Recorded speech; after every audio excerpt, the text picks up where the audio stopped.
नमस्कार, मैं अर्चना और आप देख रहे हैं हंगामा टाइम्स। हंगामा टाइम्स की खास कड़ी यानी कि खास शख्सियत में आपका बहुत बहुत स्वागत है। तो खास शख्सियत में हम आपको दिखाते हैं लखनऊ की कुछ खास शख्सियतों से आपसे खास बातचीत करते हैं कि किस तरह से वो समाज के हर क्षेत्र में अपनी भूमिका बाखूबी निभाती हैं। तो आज हमारे साथ में विशेष कड़ी में है आपका डॉक्टर इंदु सुभाष जी, जो कि वरिष्ठ समाज सेविका हैं। समाज के जिस क्षेत्र में उनकी आवश्यकता होती है वो वहाँ पे खड़ी रहती हैं और हर चीज़ की तरह से और हर क्षेत्र में वो अपनी भूमिका बाखूबी निभाती हैं। चाहे किसी को न्याय दिलाने की बात हो, चाहे किसी के साथ में खड़े होकर के उसकी लड़ाई लड़ने का अधिकार हो। तो आज हम लोग बात करने आए हैं आखिर ये सब वारदातें क्यों नहीं थम रही हैं। आप आए दिन खबरों में देख रहे होंगे, कहीं एक पत्नी ने अपने पति को मौत के घाट उतार दिया। आपका लखनऊ में ही नहीं, लखनऊ के बाहर भी आपका जिस तरह से सौरभ राजपूत हत्याकांड पूरा चर्चा में बना हुआ है, जहां पे उसकी पत्नी मुस्कान रस्तोगी ने अपने पति के 15 से 17 टुकड़े कर दिए और इस तरह से उसको ड्रम में भर दिया कि ये सभी वारदात कल्पना से परे है। वहीं पे औरैया का केस भी आपने देखा, जहां पे मात्र 15 दिन ही शादी के हुए थे, पत्नी ने अपने पति को मार दिया प्रेमी संग मिल करके। वहीं पे आप लखनऊ यानी कि उत्तर प्रदेश के लखनऊ में आपने चिन्हट का केस देखा होगा, जहां पे एक पत्नी ने अपने प्रेमी के साथ मिलकर के अपने पति की हत्या कर दी। वहीं काकोरी में भी एक पत्नी ने अपने पति की हत्या कर दी। वहीं कुछ दिन पहले ये हो रहा था कि सभी पति अपनी पत्नियों से पीड़ित होकर के सुसाइड कर रहे थे। आखिर ये मानसिकता क्यों, आखिर ऐसी वारदातें क्यों नहीं थम रही हैं?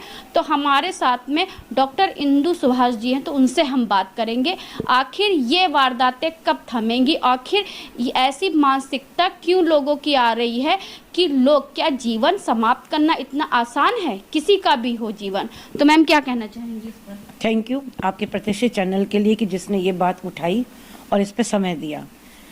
देखिए, आपका बहुत बड़ा ऑब्जर्वेशन है और हम सभी लोग आपके आभारी हैं कि मीडिया ही है जो इतनी बड़ी खबरें निकाल के ला रहा है, जहां अखबारों के माध्यम से, आपके चैनल्स के माध्यम से जनता के बीच में ये बातें आ रही हैं। इस बात को तो आप मानेंगी कि अगर एक मुंह से एक मुंह तक जाएगी बात, कितनी दूर तक जाएगी। लेकिन आपके माध्यम से वो जब खबरें आती हैं सामने, तो हम भी चकित हो जाते हैं कि आप लोगों ने कितना माइन्यूटली और डेप्थ में जाकर के काम किया है। अभी हम लोग इसी बात पे चर्चा कर रहे थे कि चिन्हट में एक पत्नी ने अपने पति को मरवा दिया काट करके और ज़मीन में गाड़ दिया। उसके बाद उसका कुत्ता जो है वो रो रहा था, उसके ऊपर बार बार खोद रहा था, तो लोगों को शक हुआ, तो पता लगा कि उसने अपने पति को ही मार करके दबा दिया। फिर जब बाहर निकला तो पता लगा कि प्रेमी और पत्नी ने मिल करके किया। तो ये तो दिखता है कि समाज में नैतिक मूल्यों का अवमूल्यन हो चुका है। लोग उस चीज़ से डरते ही नहीं हैं कि भाई कानून हमारा क्या कर लेगा। पहली चीज़ है ना, कड़ी सज़ा अगर होगी तो आदमी डरता है। अगर बच्चे को ये पता हो कि भाई मैं नकल का पुर्जा ले जा रहा हूँ नकल करने के लिए, या ये मोबाइल ले जा रहा हूँ, इसको देख करके मैं कॉपी लिख लेता हूँ, तो क्या आप अपने एग्जामिनेशन हॉल में ले गई तो आपको डर था कि नहीं था? था ना। मुझे भी डर था ना कि अगर हम इसको ले गए तो क्या होगा, सज़ा हो जाएगी या क्या हो जाएगा, एग्ज़ाम से बाहर हो जाएंगे, ब्लैक लिस्ट हो जाएंगे, बिल्कुल हमेशा के लिए एग्ज़ाम से बाहर। जितनी मेहनत की थी वो भी गई। लेकिन जो आज महिला अपराध कर रही है, उसके पीछे उसकी एक श्योर यानी बहुत पक्की मानसिकता है कि मैं कुछ भी कर लूँ, मेरा कोई कुछ बिगाड़ेगा ही नहीं, है ना। मैं तो बेचारी का रूप ले लूँगी। कोई कानून ऐसा नहीं है जो उसको कड़ी सज़ा का प्रावधान देता हो। और अगर इतना भी थोड़ा सा हो जाए कि किसी औरत ने किसी पुरुष के ऊपर अत्याचार किया हो, जैसे हम कमरों में देखते हैं, घरों में देखते हैं कि लड़का जो है अगर शराब पी रहा है तो उसके पीछे भी रीजंस देखे जाए। मोस्ट ऑफ द केसेस में तो वो लती होते हैं, लेकिन कुछ केसेस में ये होता है कि घर में झगड़ा इतना है, पत्नी इतना मारती है या मेरी सास मुझे पे इतना अत्याचार कर रही है कि मेरे को समझ में ही नहीं आता कि मैं जीऊँ कैसे, तो उसने शराब पी ली। तो ये जितना भी समाज में नैतिक मूल्यों का अवमूल्यन हो रहा है, आप पिछले ज़माने में देखते थे जब हम लोग छोटे थे, आप मेरे से करीब काफ़ी छोटी हैं, तो आज आपके घरों में अगर कीर्तन और भजन या आरती हो रही होगी तो वो आपके निहित संस्कारों के कारण हो रही होगी, या आपकी माँ जिंदा होगी तो वो चला रही होंगी इसको, है ना। हमारी जनरेशन में बच्चे क्या कहती हैं, इससे क्या होगा, इसका क्या मतलब है, ये तो कोई ज़रूरत नहीं है इसकी, है ना। ये कॉमन चीज़ है। तो तो पिछले ज़माने में क्या था कि लोग भगवान से एक बार रूबरू होने के लिए अपने घर में वो पूजा के माध्यम से जाते थे उस कमरे में, और एक वहाँ जाकर स्वतः हाथ जोड़ते थे कि ईश्वर हमें बुरे काम से दूर रखना। आज भगवान की जगह तो है ही नहीं, उसकी जगह किसने ले ली? इसने ले ली, निगोड़े मोबाइल ने। इसमें आप एक क्लिक पे पॉर्न देख सकती हैं, एक क्लिक पर गीता देख सकती हैं, एक क्लिक पे महाभारत देख सकती हैं, रामायण देख सकती हैं, या गंदे चैनल्स देख सकती हैं, गंदी टॉक्स देख सकती हैं, न्यूड वीडियोस देख सकती हैं। ये आपके ऊपर है, आपकी सोच के ऊपर है कि आपकी सोच किस चीज का यूज कर सकते हो, किस चीज का मिसयूज करते हो, वो आपके ऊपर है, आपके ऊपर है। लोग कहते हैं भाई ऐसा, अरे भाई रेलगाड़ी तो सबके लिए बनी थी, रेलगाड़ी यात्रा करने के लिए बनी थी, लेकिन अब उसके नीचे कोई आकर के मर रहा है तो ट्रेन कैसे रोकी जा सकती है? वो उसका मानसिक सोच है, वो अवसादग्रस्त है, वो परेशान है, लड़का या लड़की, वो ट्रेन के नीचे आ जाता है। एक्सीडेंट्स की बात छोड़ दीजिए, जो सतह आके कटते हैं, तो लोग कहते हैं ना कि ट्रेन मत चलाओ, लोग मर जाएंगे, ट्रेन मत करो मत करो।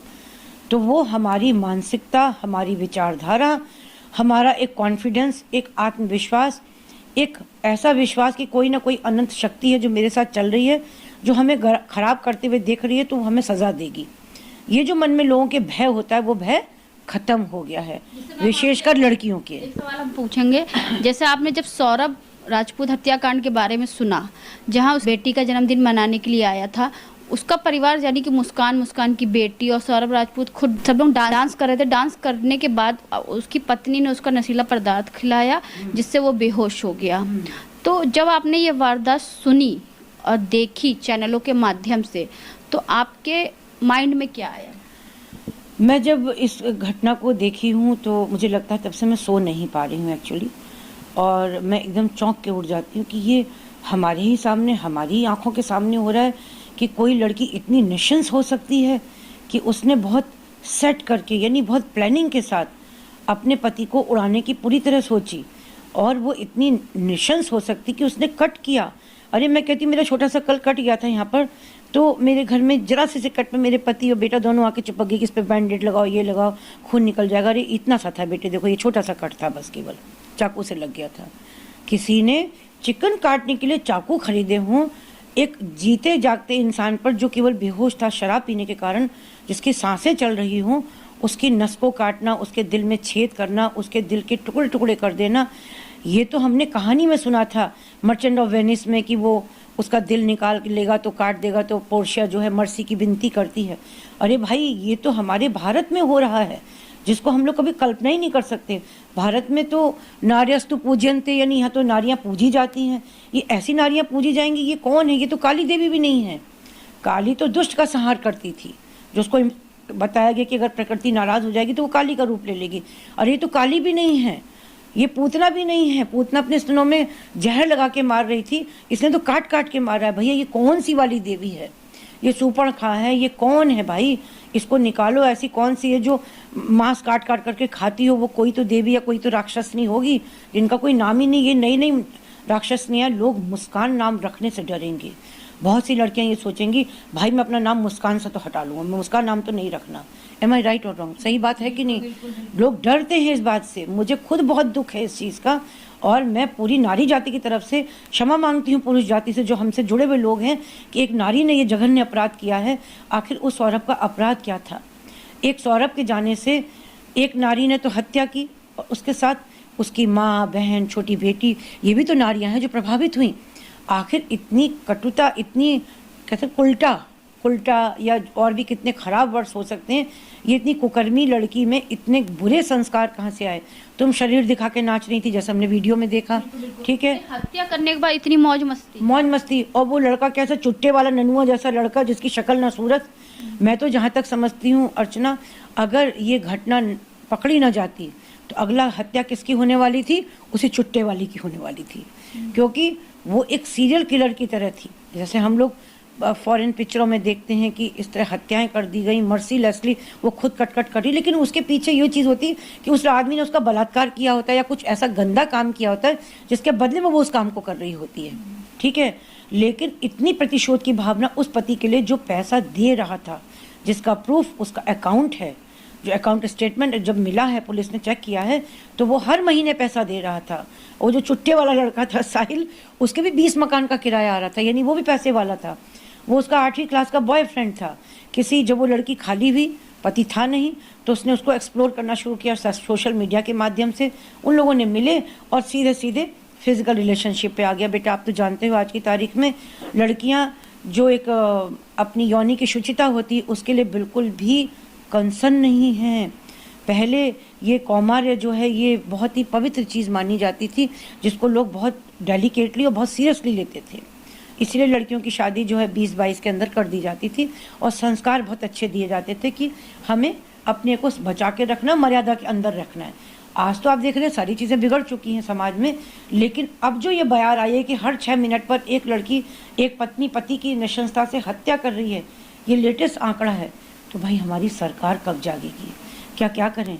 ये अगर लड़का की जगह लड़की मर रही होती, आप खुद बताइए अर्चना जी क्या हो रहा होता है इस समय? हाँ, तो सभी महिला संगठन वाले संगठन यहाँ पे चक्कर लगा रहे होते, ये मोमबत्तियां उठ के ऐसे आ गई होती, बड़ी बड़ी बिंदी वाले लोग चिल्ला रहे होते भारत अत्याचारी बलात्कारियों का देश है।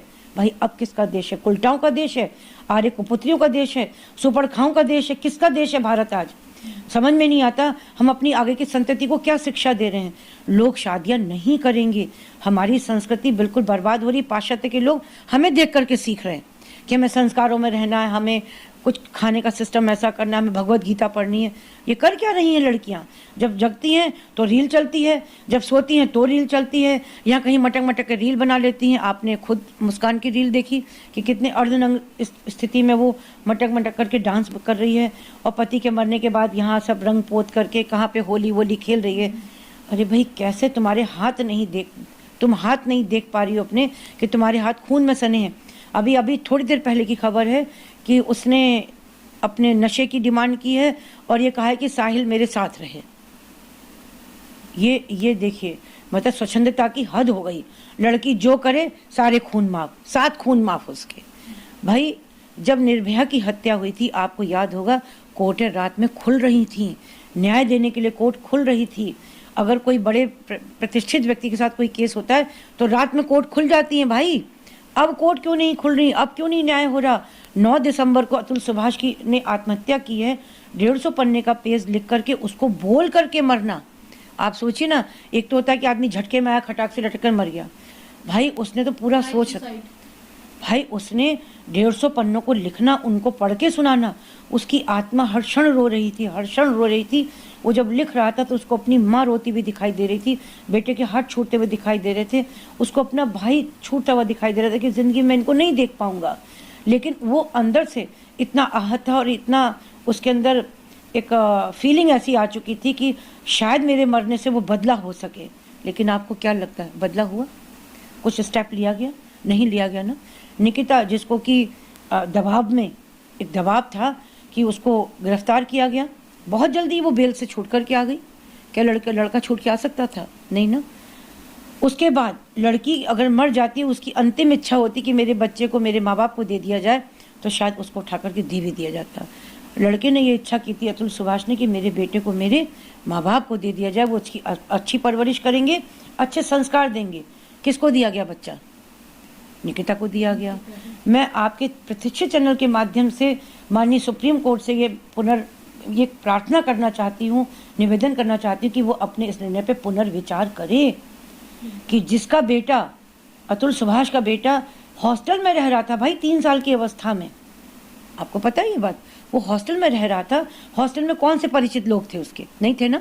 तो जब वो परिचित नहीं थे तो माननीय न्यायालय ने ये कहा कि भाई वो चूंकि माँ बाप दादा दादी जो हैं वो अपरिचित हैं, लिहाजा उनको नहीं दिया जाएगा। अब बताइए आप, जब अतुल सुभाष ने आत्महत्या 9 दिसंबर को करी, तो 9 दिसंबर से लेकर के जनवरी तक 18 से 19 लड़के ऐसे थे जिन्होंने इसी तरीके से आत्महत्या की। जब 9 तारीख को मैं रात में 2:30 बजे यहाँ पे मीडिया बाइट दे रही थी, यहाँ पर मैं पूरे दिन मीडिया बाइट में ही थी, मैं रो भी रही थी। उस दिन मेरा कई बार आंसू भी निकले कि यार आज हमें ही अपनी ज़िंदगी में ये देखना पड़ा जिसमें हम कुछ कर नहीं सकते। हमारे हाथ बंधे क्योंकि हमारे हाथ में वो शक्ति नहीं है, हम कुछ कर भी नहीं सकते। क्योंकि मैं कोई सुप्रीम कोर्ट का CGI तो बन नहीं सकती हूँ, या उससे भी ऊपर कोई राष्ट्रपति बन जाऊंगी, वो भी नहीं बन सकती हूँ। इन्हीं लोगों को संज्ञान लेना है भाई कि जो गलत हो रहा है उसको ठीक कर दो। अब नहीं ठीक करोगे तो आज उनके अतुल सुभाष की बारी थी, कल आपके अतुल सुभाष की बारी होगी। आज उनका सौरभ मरा है, कल आपका सौरभ मरेगा। अभी 1 महीना नहीं हुआ औरैया आपने हत्याकांड सुना होगा, जिसमें प्रगति यादव ने अपने पति को जो है 1 महीना भी शादी का नहीं हुआ था, 15 दिन की शादी हुआ था, सिर्फ पैसे के चक्कर में कि उसने ये सोचा कि मेरे पति के पास इतना पैसा है, उसके पैसों से जब मैं शादी कर लूंगी उसके बाद जब मैं उसको मार दूंगी। प्रगति यादव और जो उसका हाँ प्रेमी जो है, दोनों जो अपना जो है जीवन जो है बहुत ही अच्छे से व्यतीत करें। देखिए ये जो एक बहुत बड़ी बात है, लड़की 15 साल की होती है, 18 साल की होती है। प्रगति यादव किस बैकग्राउंड से आप खुद जान रही हैं, ठीक है। वो 10th करते करते वो जवान हो जाती है और ये मोबाइल के माध्यम से फिर वही नाटक होता है। क्या होता है कि वो सोशल मीडिया, फेसबुक, इंस्टाग्राम, इनके मैसेंजर में जाकर के डेटिंग ऐप्स में भी इतनी गंदगी है कि अगर आप एक बार को उसको एक्सप्लोर करें तो उसमें सीधे न्यूड लड़कियों की फ़ोटो आते हैं कि I am for this thing. लड़के उसमें मौज ले रहे होते हैं, वो कहीं मिल रहे होते हैं, तो क्या होता है ऐसे में उनके संपर्क हो जाते हैं और सीधे वो फिजिकल रिलेशनशिप में चले जाते हैं। इसी बीच में माँ बाप को पता लगता है, अरे भैया ऐसा है, प्रगति जो है उसके कदम ठीक नहीं है, फलाने लड़के से बात करती है, कल रात वो बहन सहेली का बहाना करके गई थी, अभी लौटी नहीं है। तो पापा मम्मी की सलाह होती है कि भाई फलाने का लड़का है, शादी तय करो इसकी। अरे वो माने कि नहीं, अरे माने कैसे नहीं, अभी इसको सही करेंगे। तो उसको मौसा के घर ले जाके कहीं ले जाके शादी कर दी गई ज़बरदस्ती। लेकिन वो किसकी पत्नी थी, वो किसको दिल दे बैठी थी, वही जो प्रेमी था, जिससे मिल करके उन लोगों ने, तो उनको रास्ता नहीं दिखा। तो प्रेमी क्या चाहता था कि मेरी वाली लड़की वापस लौटे। दोनों ने मिलकर प्लानिंग करी कि जब इसको मारेंगे तो न केवल वहाँ का सोना चांदी मिलेगा, पैसा भी मिलेगा, और निकल लो कौन देख रहा है यहाँ पर, 2 लाख सुपारी दी गई। हाँ, कौन सा बड़ा काम है, पैसा कहाँ से आकर, नहीं मुझे मुंह दिखाई में मिला है, कुछ ये है, कुछ मैं इसके पैर जेब से चुरा लूंगी, पैसा मैं दे दूंगी। कुछ नहीं करेगी वो, उसके मोबाइल का पूरा पासवर्ड खोल करके उसका जो अकाउंट है उससे पैसा ट्रांसफर कर देगी। उसमें कौन सी बड़ी चीज़ है। यानी लड़की जो है, अगर हम कहते हैं आज की तारीख में अगर हम सोशल मीडिया और मोबाइल को हटा दें शायद कुछ अपराध कम हो जाए। अब इन सब अपराधों के जिम्मेदार तो सोशल मीडिया और मोबाइल। हाँ, इससे क्या होता है, इससे हम गूगल पर डालेंगे भाई किसको कैसे बेहोश कर सकते हैं, फटाफट न्यूज़ आ जाएगी, इस दवाई से हो सकता है, ठीक है भाई। तो मुस्कान ने क्या किया, ऐसा करो जो मेरा प्रेस्क्रिप्शन है, ऐसा करते डॉक्टर के यहाँ जाते हैं और उनसे कहेंगे कि मुझको नींद नहीं आती, ये नहीं आती, नाटक किया, डॉक्टर साहब इस पर ज़्यादा दवाई लिख दी, डॉक्टर ने पर्चा लिख दिया, भाई इसको नींद नहीं आ रही थी। उसमें उन्होंने अपना खुद भी राइटिंग करके उस जो उन्होंने गूगल पर देखा था उस इंजेक्शन को भी लिख लिया, राइटिंग मिला करके, और उसमें वो इंजेक्शन खरीद के उसको ठोक दिया उठा करके। ठीक, यही लड़कियों के पीछे ये जो मोबाइल है निगोड़ा, ये घर बर्बाद कर रहा है। चाहे वो पति पत्नी के बीच में वो माँ को फ़ोन लगा देती हो, जो लड़की की माँ है वो इंटरफियर करती, हस्तक्षेप इतना ज़्यादा कर देती है कि अभी जो किस लड़के ने आत्महत्या की है, मैं नाम भूल रही हूँ, अभी 2 दिन पहले की बात है, उसने कहा कि भाई मैं ससुराल में सास की साड़ी से गांठ बांध करके, दास से नाम है शायद लड़के का, दीपक नाम है, उसने वहीं उनके अपने ससुराल में ही आत्महत्या कर ली कि मेरी जो ये आत्महत्या है इसके लिए जिम्मेवार कौन है, मेरी साली और मेरी सास है। यानी आप ये देखिए कितना विशेष सर्किल है, कितना दुष्चक्र है कि एक महिला जहाँ माँ के रूप में बिलख रही है, सौरभ की माँ के रूप में, और दूसरी माँ जो है वो लड़की की माँ है, जिसके ऊपर ये तो उसकी माँ बोल रही है, सौतेली माँ, की भाई मेरी लड़की को फांसी दे दो, फलाना दे दो। जब पुलिस ने उसके अकाउंट खंगाले तो लड़की की माँ के अकाउंट में अच्छा खासा पैसा दे रखा था। तो वो अपनी जान बचाने के लिए, जैसे निकिता की माँ को जेल गई थी, मे भी कि उसको बचाने के लिए वो इस तरह की घटनाएं कर रही हो। हमें नहीं लगता, अगर इतनी ही बातें तो तुमने शुरू में क्यों नहीं बताया कि मेरी लड़की जो 5 जगह भाग चुकी है, क्यों नहीं उस लड़के को बताया कि भाई तुमसे शादी मत करो। या अगर ऐसा था, जब उसको पता लगा तो तुरंत उसने क्यों नहीं बताया, उसकी जगह लेबर्स ने बताया पुलिस को कि यहाँ पे आदमी मार दिया गया है। जबकि मीडिया के थ्रू या जैसे भी सोशल मीडिया के थ्रू हम सब लोगों को, आपको भी ये खबर मिली थी कि माँ ने सबसे पहले बताया कि मेरी बेटी, नहीं माँ ने नहीं बताया, लेबर्स ने बताया ये चीज़। लेबर्स मतलब, और उसकी 6 साल की बेटी थी, हाँ, जो बेटी थी वो अपनी दादी को बता रही थी कि पापा ड्रम में है। तो जो उसकी माँ है उसका भी नाटक पकड़ा गया भाई, है ना। वो सारी चीज़ें पकड़ी जा रही हैं, धीमे धीमे सब चीज़ें सामने आ रही हैं। तो भाई दुष्ट स्त्री का एक समाधान कड़े से कड़े दंड का प्रावधान, कड़ा दंड अगर होगा, अगर इस तरह की औरतों को बिल्कुल एक ऐसा कड़ा कानून दिया जाए कि चौराहे पर ही उनको टांग करके उनको वही जैसा मारा गया वैसे ही मारा जाए। उसने तो सौरभ को बेहोश करके मारा था, मुस्कान रस्तोगी को जिंदा ही ऐसे मारा करना चाहिए। आपको अगर आपने हिस्ट्री पढ़ी हो, लोगों में थोड़ा डर पैदा डरी तो नहीं है आपको, अगर थोड़ी आपने हिस्ट्री पढ़ी हो 10th या 12th लेवल तक, अलाउद्दीन खिलजी का ये रूल था कि अगर कोई भी व्यक्ति अपने ग्राहक को जितना खाना या सामान कोई भी चीज़ कम देगा उतना ही गोश्त उसका काट लिया जाता था। लिहाजा उसके कारण बाजार नियंत्रण प्रणाली जो थी वो सबसे दुरुस्त थी, क्योंकि भय था लोगों को। फिजिकल जो टॉर्चर होता है उसका बहुत भयानक, उसमें विभिन्न अपराधों की सज़ा जो है वो कोड़े मार करके इस तरह की दी जाती थी। हम जैसे साउथ इसका देख सकते हैं हम लोग, दुबई या जितने भी मुस्लिम कंट्रीज़ हैं, अगर कोई व्यक्ति बलात्कार करता है तो उसको बिल्कुल नंगा कर करके उसके जो प्राइवेट पार्ट्स हैं उनको काट देना, ये सब। तो क्या है कि क्राइम रेट कम है भारत में। क्राइम रेट की तो बाहर का कुछ कहना नहीं है। लड़के आत्महत्या लड़कियों से 2.5 गुना ज़्यादा कर रहे हैं, यानी हर 8 मिनट में एक लड़का आत्महत्या कर रहा है।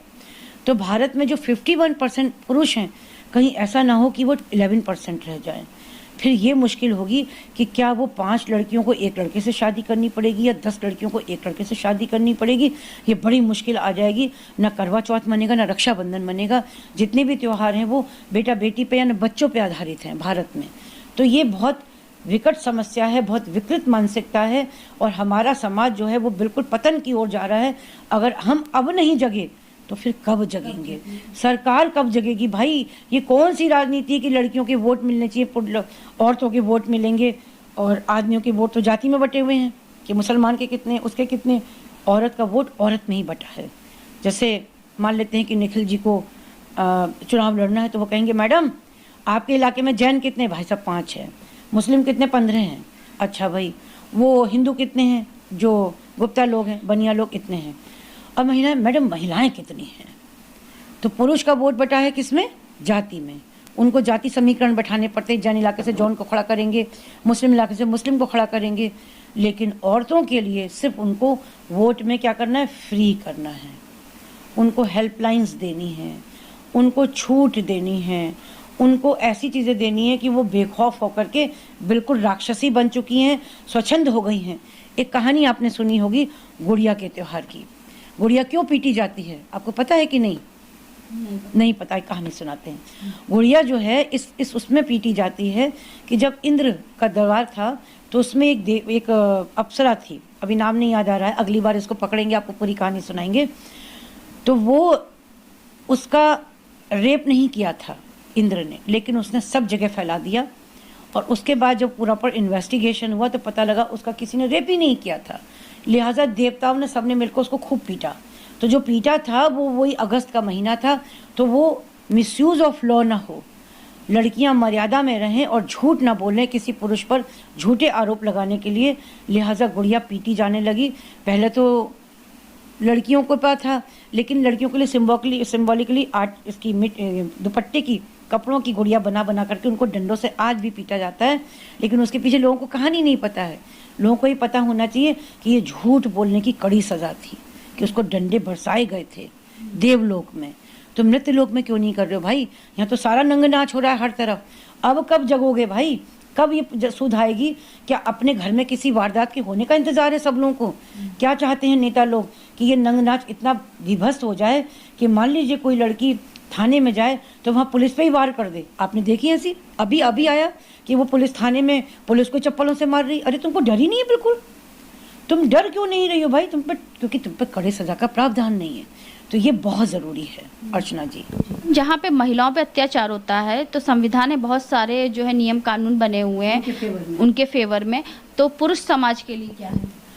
देखिए, पुरुष समाज के लिए तो पूरा संविधान है, लेकिन देखा जाए तो बाबा जी का ठुल्लू है। क्योंकि ठुल्लू इसलिए कहा कि महिलाओं के लिए, उनकी रक्षा के लिए, उनके अधिकारों के, उनके मौलिक अधिकारों के लिए, उनकी जो भी परेशानी उसको सुनने के लिए, उसके निस्तारण के लिए एक महिला आयोग बना हुआ है।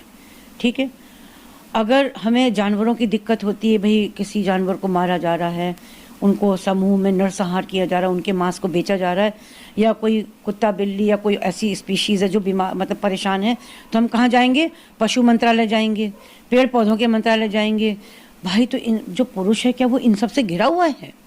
उसके लिए कहीं पुरुष मंत्रालय आपने देखा, कहीं बोर्ड लगा देखा कि वे टू पुरुष आयोग, कहीं एरो बना हो, है ना। कहीं सोशल मीडिया पे देखा हो कि भाई पुरुष मंत्रालय का एक आपने जैसे क्लिक किया, पुरुष मंत्रालय खुला, कॉन्टैक्ट मी, वेबसाइट ये है, प्रॉब्लम है तो यहाँ पे करिए, ऑनलाइन यहाँ पे शेयर करिए, अगर इमरजेंसी है तो यहाँ पे कॉल करिए, कहीं है नहीं, क्योंकि पुरुष को एक टैग मिला हुआ है ना कि पुरुष अत्याचार करता है, पुरुष पे अत्याचार नहीं होता और मर्द को दर्द ही नहीं होता। मर्द को दर्द नहीं अबे होता। तो रोता क्यों है, मर्द का बच्चा है भाई, मत रो, खत्म कर बात को। और अगर थाने में आ गया, अबे तुम साले तुम अपनी बीवी को संभाल नहीं पाते, बट साले हट यहाँ से, तो इस तरह। और अगर ऑफिस में भाई क्या आज भाभी जी से पिट के आए, मतलब ये एक ऐसी चीज हो गई है जिसको लोग मजाक बनाते हैं। यानी पुरुषों के बारे में, उनके हितों के बारे में बात करना आज एक हंसी की बात हो गई। जैसे पिछले दिनों आपने देखा कि संसद में 2 सांसदों ने बात उठाई कि पुरुष मंत्रालय होना चाहिए, तो पूरे सदन में सारे एमपीज हंसने लगे जोर जोर से। कौन सा चुटकुला सुना दिया उन्होंने? क्या वो पुरुष नहीं है? क्या वो सुरक्षित हैं? ये सोचा होगा ना कि इनके ऊपर इनकी पत्नी अत्याचार ज्यादा कर रही होगी, तो इसलिए पुरुष मंत्रालय। यस, उनको यही। अच्छा, तुमको जरूरत पड़ गई क्या पुरुष मंत्रालय की? मतलब पुरुष मंत्रालय होना उसके मौलिक अधिकारों में नहीं है, वो कुछ ऐसी चीज है जो उसके लिए फालतू की दी जाएगी, जिसमें बड़ा खर्चा होने वाला है। पुरुषों के लिए कोई पैनल नहीं है। लेकिन अगर हम खुद बहुत जिम्मेदारी से देखें, बहुत सावधानी से देखें, और पुरुषों को अगर कानूनों का ज्ञान होना शुरू हो जाए, वो कानून को यानी अपनी सुरक्षा के लिए, मैं सब चीज़ें पढ़ती हूँ कि नहीं पढ़ती हूँ। अगर मैं छोटी थी तो मैं आगे दिखती थी कि मेरी स्किन कैसे ठीक रहेगी, उसके आगे तो हमने पीरियड्स में क्या दिक्कतें होंगी, जब हम माँ बने तो हमने उसका देखा कि भाई गर्भावस्था में क्या होता है, बच्चे का लालन पालन कैसे करें। तो सारी चीज़ों के लिए, और कोई दिक्कत है तो डॉक्टर को कॉल करो, और दिक्कत है तो हेल्पलाइन को कॉल करो। पुरुषों के लिए क्या घंटा, क्योंकि हम जब ब्रेस्ट कैंसर की बात कर सकते हैं, सर्वाइकल कैंसर की बात कर सकते हैं, तो प्रोस्टेट कैंसर की बात क्यों नहीं करते? आखिर हम यूथ को अभी से क्यों नहीं समझाते कि आपकी जो प्रोस्टेट ग्लैंड है वो कैसे ग्लैंड मतलब स्वस्थ रहेगी? क्यों नहीं पुरुष की मानसिकता, जो उनका आज अवसादग्रस्त हैं, वो लोग इतनी आत्महत्याएं कर रहे हैं, उनके मानसिक स्वास्थ्य के बारे में चर्चा क्यों नहीं होती? मैं आपसे पूछती हूँ, आपको पता है कि महिला दिवस 8 मार्च को होता है? पता है पुरुष दिवस कब होता है? कि मजदूर दिवस को ही हम पुरुष दिवस समझते हैं। यानी आज पुरुष की संज्ञा मजदूर की हो गई, जो समाज की महत्वपूर्ण कड़ी है, जो अपनी जिंदगी के सारे सुख सुविधाओं को, सारे शौक को, सारी इच्छाओं को मार करके अपने परिवार की ज़रूरतों को पूरा करता हो, जो रात में इस बात से चुपचाप रोता हो कि मेरी सुनने वाला कोई नहीं है, मैं कहाँ से, जो मेरे पे इतना लोन चल रहा है मैं कैसे चुकाऊंगा, लेकिन मुझे अपनी बेटी की फीस भरनी है, वो इस स्ट्रेस में रहता है। और अगर आप देखें कि पति पत्नी अगर दोनों कमा रहे हों, तो मैं ये नहीं कहती कि सबका है, कुछ ऐसे मेरे पास केसेस आए हैं जिसमें लड़की अपनी सैलरी बिल्कुल नहीं खर्च होने देती, टच नहीं करने देती। घर का खर्चा तुम्हारी तनख्वाह से होगा, जितना सारी चीज़ें तुम्हारी होंगी, और इसमें से तुम 10,000 रुपये भी मुझे दोगे, इसमें से 10,000 रुपीज़ भी मुझे दोगे, और लड़की की तनख्वाह कितनी है? 80 से 90,000 पर मंथ, ठीक है। और वो उस पैसे का कहाँ इन्वेस्टमेंट करती है, उसका पति से कोई मतलब नहीं है, उसको क्या करना है उस पैसे का, उसका उससे कोई मतलब नहीं है। वो स्पा जाएगी, पार्लर जाएगी, वो अपने अच्छे अच्छे कपड़े खरीदेगी, अपने चीज़ों को तराशेगी, अपने सारे शौक पूरे करेगी। और पति किस में लगा है कि बेटी की शादी में तुम्हें इतने लाख देना है, बेटे की शादी में इतना करना है, एजुकेशन पूरा तुम करोगे, मैं नहीं करूँगी। और तो और जो अपनी जॉब होती उसमें भी पति नॉमिनी नहीं होता। पति की नौकरी में कौन नॉमिनी होता है? पत्नी तुरंत की तुरंत हो जाती। जैसी शादी हुई बस वो खुशी के मारे इसका नाम सब जगह चेंज कर दिया। तो भाई ये चीज़ भी सीखनी पड़ेगी कि पुरुषों को अपने अधिकारों के लिए स्वतः सोचना होगा। पूरा संविधान आपके लिए है, पर उसका प्रयोग कैसे करना है वो तो सीख लो। कि हमें अगर कोई झूठा आरोप लगाता है तो हमें किस तरह उसका जवाब देना है। ये नहीं कि घुट घुट के मर जाए, लिख कर के दीजिए, रिटन स्टेटमेंट दीजिए, उससे फिर आप अपनी सुरक्षा कर सकते हैं। और आपके प्रतिष्ठित चैनल के माध्यम से मैं अपील करना चाहूँगी, जो निर्माता लोग हैं जो मंत्रालय बना सकते हैं, जिनमें कैपेसिटी है, कि पुरुष मंत्रालय अब तो बना लो। कितने तुम्हें डॉक्यूमेंट्स की ज़रूरत है? अब तो सारे अखबार खुद ही डॉक्यूमेंट्स हो गए हैं। ये ग्रीवेंसेस पर पुरुष मंत्रालय जरूर बन जाना चाहिए अब। तो ये थी हमारे साथ में डॉक्टर इंदु सुभाष जी, जो कि वरिष्ठ समाज सेविका हैं, जिन्होंने समाज के ऐसे क्षेत्रों पे कार्य किया है जहाँ पे बहुत ज़रूरत होती है। तो उनसे हम आज चर्चा करने के लिए आए थे, आखिर ये वारदातें कब थमेंगी। जिस तरह से अभी सौरभ राजपूत का कांड सामने आया, साथ में औरैया का आपने देखा किस तरह से पत्नी ने अपने पति को प्रेमी संग मिलकर के हत्या कर दी, जिसको मौत के घाट उतार दिया। वहीं पर आपने ऐसी वारदातें बहुत सी सुनी हैं जहाँ पे पति पक्ष जो है पत्नी से पीड़ित होकर सुसाइड भी कर रहा है और लाइफ सुसाइड कर रहा है। ऐसी वारदातें दिन प्रतिदिन बढ़ रही है, जहां पे हमने आज बात करी आपका डॉक्टर इंदु सुभाष जी से। उन्होंने बताया कि जो हमारी ये मानसिकता जो सोशल मीडिया को लेकर के उन्होंने कई दावे जाहिर किए हैं कि किस तरह से सोशल मीडिया का मिसयूज करके लड़कियां जो हैं हर तरह से देखती हैं और करती हैं और पुरुष समाज के ऊपर उत्पीड़न भी करती हैं। साथ में उन्होंने सरकार से एक मांग करी, पुरुष आयोग भी होना चाहिए। जिस तरह से पुरुष आयोग होगा तो पुरुषों की कम से कम मांगे भी सुनी जाएंगी और पुरुष के अधिकार भी आगे की ओर बढ़ाए जाएंगे। तो आज की खास शख्सियत में हमारे साथ में थी डॉक्टर इंदु सुभाष जी, जिनसे हम खास बातचीत करने आए थे। आखिर ये वारदातें कब होंगी खत्म। तो इसी के साथ मैं अर्चना आपसे इजाजत लेना चाहूंगी। धन्यवाद, बने रहिएगा हंगामा टाइम न्यूज चैनल के साथ। हंगामा टाइम्स की तमाम खबरों को देखने के लिए हंगामा टाइम्स को सब्सक्राइब कर लीजिए और बेल आइकन दबा लीजिए। अगर आपको ये वीडियो अच्छा लगा हो तो लाइक बटन प्रेस कर अपनी प्रतिक्रिया हमारे कमेंट बॉक्स में देना मत भूलें।